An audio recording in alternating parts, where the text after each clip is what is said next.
Ladies and gentlemen, as you guys know, today we got the Makarov trailer, the reveal trailer for Modern Warfare 3. And with it, it was actually the first time that we got to see gameplay. In this gameplay, there's essentially two sections. We have the Task Force 141 section, and then we have the Makarov/Coney Ultranationalist section.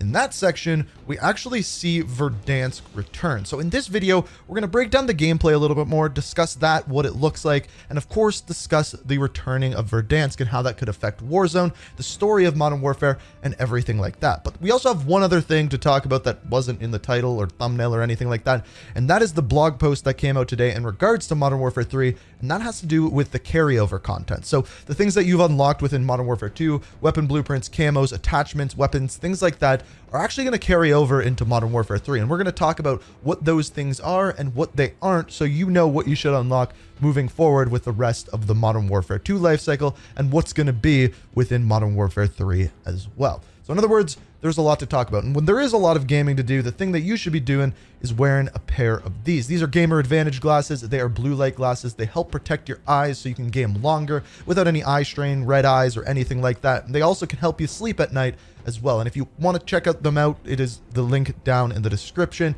You can save yourself 10% at checkout by using coupon code INK. And of course, it helps support the channel as well. So like I said, lots to talk about today. The first thing we're going to start out with is that sweet gameplay. The gameplay is essentially divided into 4 sections, the first of which is the section that you see with the ice, blowing up of the jeeps, them dropping into the water, and our characters moving throughout the water and fighting. Now, there's 2 theories behind this, the first of which is that this is the Coney Ultranationalists moving into the Gulag to save Vladimir Makarov. But if you go based off of what Captain Price says within the trailer, he says that we don't know where Makarov is going to attack, but we know where we have to attack. In other words, they are attacking him within the actual prison itself. And you can kind of see that at the very end as someone scales the side of the Gulag and eliminates one of the other characters. So in other words, what it looks like to me is Task Force 141 is moving in to assassinate Makarov while he is in prison. But I could also be wrong. This could be the Ultranationalists going in to save Makarov and free him. However, what we can take away from this gameplay is, well, one, the only real weapon we see is a silenced pistol. Aside from that, the gameplay looks very dark compared to the other Modern Warfare games, which seems to be the vibe that they're kind of going with here in Modern Warfare 3. Then we get into the second section. We'll call this the attack section. The first gameplay that we see here appears to be the crashed airplane that is probably from the No Russian thing that they showed us in the post-credit scene of Modern Warfare 2. The plane is downed. We have soldiers. Probably, most likely, these soldiers are Coney Ultranationalists, and that's what we can assume from there. However, the second section is much more interesting. This is the Verdansk section. Now, there's a couple of things I would like to point out here. So the first scene that we have here is at the outside of the stadium. This is very clearly the Verdansk stadium that we had within Warzone. You can see the kind of football logos on the side of the building. You can see the side is blowing up and is currently on fire. And then we move inside. And on the inside of the building, we can clearly see there is an attack going on. You have pedestrians running away, you have bodies laying on the floor, and once again, if you're not 100% sure, that is the same logo on the side there as within the Verdansk stadium. So the question from here is, how is it possible that Verdansk could be returning, and in what capacity specifically within Warzone? So this is the tough part, and this is the part that we kind of have to look at the story to try to get a better answer for. I see 2 potential ways that Verdansk could make a return. First of all, when we see that original scene as it goes down over the top of the stadium, it looks like Verdansk is at night, and that it's always been a rumor of something that could have came to Warzone. But story-wise, there's 2 potential opportunities to return to Verdansk. Number 1 is in a flashback. If we end up finding out that Makarov was actually the one who was responsible for the initial attacks on Verdansk and not the Zakhaevs and not Khalid al-Assad, that is how that could all tie in together. We essentially flash back and find out that Makarov was responsible for everything.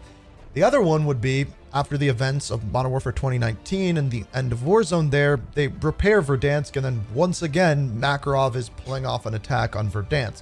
I would find that very weird, other than for the reason that he's going back for the missile silos.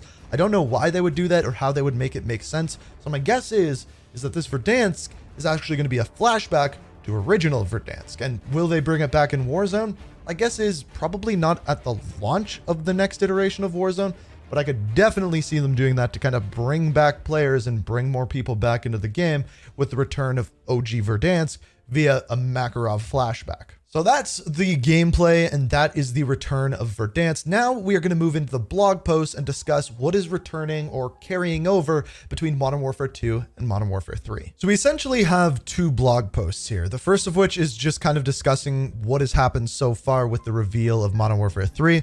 We have Makarov's face front and center. We have the quote from Captain Price from the trailer that we have discussed now twice today. We also have a little bit more information of the Shadow Siege event, which is happening on August 17th at 10:30 a.m. Pacific time. We are going to be playing as Shadow Company, kind of fighting off the Coney Ultranationalists and sieging the Zai Observatory, which the Coney Ultranationalists are actually holding. They say that this is going to be the kind of the carry forward of Modern Warfare 2 and moving into Modern Warfare 3. We get a cool little image here of Captain Price. Speaking of which, this is where we get into the carry forward content, which includes weapons, operators, items, and more. Now, they also talk about in the next coming days, we are going to get more information on pre-order information and things like that in the Call of Duty blog. So stay tuned for that. We will cover that on the channel. If you want to stay tuned for that, just make sure you're subscribed, have notifications on. Now, moving into the carry forward content.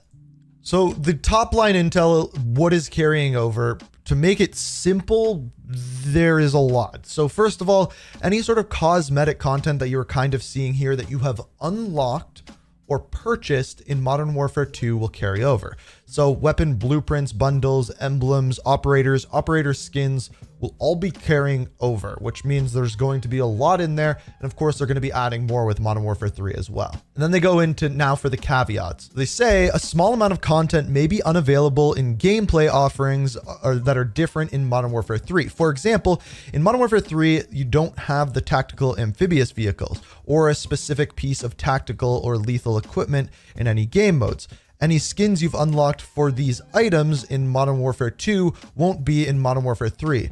In addition, war tracks music will not carry forward as well. So no war tracks and certain like vehicle skins and things like that, items that are not going to be in Modern Warfare 3 will not carry over. But for the most part, things like operators and weapons and things like that will be. They also say that there will be no carry back. So in other words, things you unlock in Modern Warfare 3 will not then be in Modern Warfare 2. Just Modern Warfare 2 will carry over to 3. So then we kind of move into the questions that people have asked so far. Does carry forward content apply to Warzone? The answer to that one is yes. The important thing that they say here though is that Modern Warfare 3, the content will be incorporated into Warzone in Season 1. In other words, we won't be getting that new map, new weapons, or anything like that added into Warzone until Season 1 actually takes place, which is what they've done over the past couple of years. The next question is about Warzone Mobile. Will that carry over? And from what I am reading here, it appears as though it will, which is kind of crazy as well. Then they specifically ask about operators. Will they carry over? The answer to that is yes. My one worry about this is, say for example, in the campaign of Modern Warfare 3, if they kill Ghost, will Ghost still be available as a playable character after that? Or are they just not going to kill any of the main characters? Because that would kind of suck for the story. Maybe I'm not privy to that, but you can let me know what you think down in the comments. Kind of going off what we said before is what happens to operators who exist in both Modern Warfare 2 and Modern Warfare 3, for example. The example that they give is Modern Warfare 2 price and Modern Warfare 3 price. Are they two separate operators? No, they will just have different operator skins, which makes sense. I'm glad that they did that. They also say that all weapons are going to carry over from Modern Warfare 2 to Modern Warfare 3, which means unlock all of the attachments for all of the weapons that are currently in the game, because those attachments you're actually going to be able to use right away within Modern Warfare 3, which we should probably make a separate video on that altogether. I don't know how that balancing is going to work once the game comes out, because what's stopping someone from just using Modern Warfare 2 weapons and just being overpowered because other people are leveling up weapons? I don't know how I feel about that. The other thing that people have asked is mastery camos. Will those be carried forward? Yes. I'm very curious how the next mastery camo is going to work. Will you have to do those challenges on all of the Modern Warfare 2 weapons as well as the Modern Warfare 3 weapons, or just the Modern Warfare 3 weapons for the Modern Warfare 3 mastery camo? We don't know. But the one interesting thing is that the Modern Warfare 2 camos cannot be used on the Modern Warfare 3 weapons. So in other words, if there's a completely different weapon, like a honey badger, say for example, in Modern Warfare 3, you cannot use any of your gold or platinum or anything like that camos on the Modern Warfare 3 weapons. You have to earn the camos on those weapons separately, and they might be different altogether. That being said though, you can level up weapons in both games. So if you're playing Modern Warfare 3 and using a Modern Warfare 2 weapon, it will level up those weapons. If you have skins for tacticals or lethals, they do carry forward. So as long as those specific lethals or tacticals are in the next game, you can carry forward those skins. So then they ask, is there a reason to purchase Modern Warfare 2 beforehand for Modern Warfare 3? And essentially they say yes, because you can then level up the Modern Warfare 2 weapons before playing in Modern Warfare 3, and you can also unlock those camos as well, which you can use in Modern Warfare 3. That being said, it appears as though you don't have to buy Modern Warfare 2 to have those weapons available within Modern Warfare 3. At least that's what it sounds like. If they change that, I'm sorry, that's not my decision, but that's what it appears as though right now. And in my opinion, that's a good thing. Then we get into specifics. Do weapon charms carry over? Yes. Do vehicle skins carry over? Generally, yes. However, there are some vehicles that won't be in the next game. They also say that in an update on August 16th, they're going to add a thing at the bottom of bundles that then says that this item, all of the items in this bundle will be usable within Modern Warfare 3, things like that. And that is essentially it. Hopefully this answers any questions that you had about the carry forward content. The big thing that I wonder about right now is how is that balance going to work? If you have every single Modern Warfare 2 weapon unlocked and they have all of the attachments for it and they're all leveled up, are people just going to stick to those weapons? Is there a point to use the Modern Warfare 3 weapons? It's a little weird. We've never had this before in Call of Duty, and that balance is going to be very, very weird moving forward. So I'm curious what you guys think about the carry forward content. Is it a good thing? Is it a bad thing? Let me know down in the comments. Let me know what you think of the gameplay. Let me know what you think of Verdansk. If you enjoyed the video, hit that like button. Make sure you're subscribed, because we're going to be getting even more updates over the coming weeks and months about this game. So make sure you're subscribed, have notifications on, all of that jazz. But as always, thank you so much for watching the video. And until next time, peace out.